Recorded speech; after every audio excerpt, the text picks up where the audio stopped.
नमस्कार दोस्तों, आप लोगों का ट्रस्ट आइज के यूट्यूब चैनल पे स्वागत है। मेरा नाम है अमन कुमार। ये न्यूज़ है मार्च 2024 की, जिसमें पता लगा कि टेक्सास जो यूएसए का एक स्टेट है, वहाँ गायों की एक झुंड अचानक से बीमार पड़ गया। मतलब कैटल्स का एक हर्ड था जो अचानक से इन्फेक्ट हो गया, बीमार पड़ने लगा। कारण पता नहीं लग रहा था।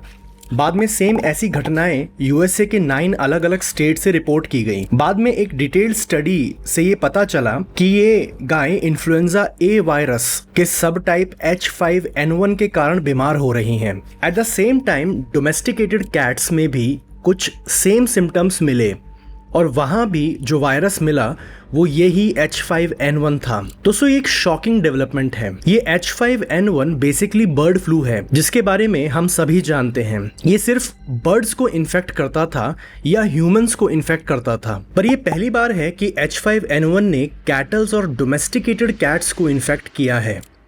अब आप सोचेंगे तो क्या हुआ, ऐसी क्या बहुत बड़ी बात हो गई? वेल, ये बहुत बड़ी बात है दोस्तों, क्योंकि H5N1 अब स्पीशीज बैरियर क्रॉस कर रहा है। इसका मतलब ये है कि इसकी पावर इतनी बढ़ गई है कि ये नई स्पीशीज की इम्यूनिटी को भी स्किप करके उसको बीमार कर पा रहा है।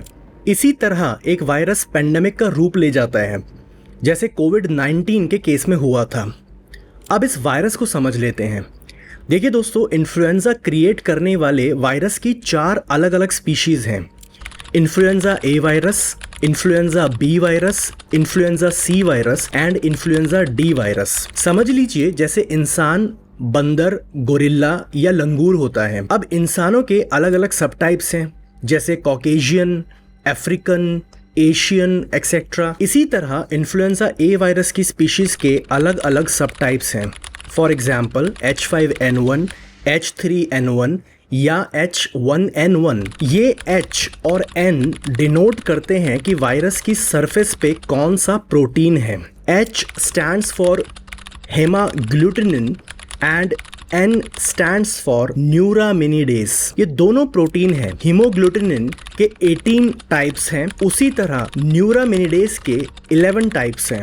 अब तक depending on these 2 proteins 130 influenza A virus के सब टाइप्स नेचर में मिल चुके हैं। इन्हीं 130 सब टाइप्स में H5N1 जो बर्ड फ्लू करता है और H1N1 जिसको हम स्वाइन फ्लू वायरस के नाम से जानते हैं, ये शामिल हैं। दोस्तों, अगर आपने ये वीडियो पूरा देखा है तो कमेंट करके अब आपको बताना है कि H5N1 के कारण कौन कौन सी स्पीशीज इन्फेक्ट हो जाती हैं।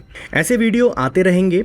आप चैनल को सब्सक्राइब कर लीजिए, बेल आइकन ज़रूर प्रेस कीजिएगा, क्योंकि कई बार एक छोटी सी इन्फॉर्मेशन आपके फेल और पास होने का फ़र्क क्रिएट कर देती है। Thank you very much.